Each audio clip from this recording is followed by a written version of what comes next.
भगवान जगन्नाथ यांचा 10 दिवसांचा मुक्काम पूर्ण होऊन आषाढी एकादशीला पुन्हा त्यांच्या मूळ ठिकाणी मोठ्या उत्साहात रवाना करण्यात आले.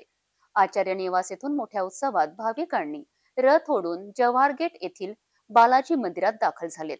अमरावती शहरातील भगवान जगन्नाथ रथयात्रा काढण्याची परंपरा गेले 125 वर्षापासून अविरत सुरूच आहे.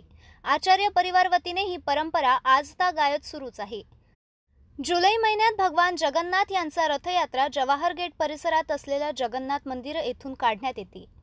मालवीय चौकात असलेल्या आचार्य निवासस्थानी भगवान जगन्नाथ 10 दिवस आराम करून पुन्हा आषाढी एकादशीच्या दिवशी आपल्या मूळ निवासस्थानी परततात.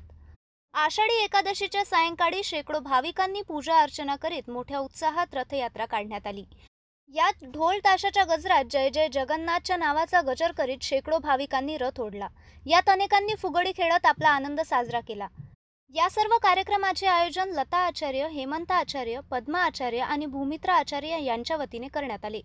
आचार्य निवास येथे 10 दिवसांत भजन कीर्तन, लक्ष्मी यज्ञ तसेच अनेक धार्मिक कार्यक्रमाचे आयोजन करण्यात आले.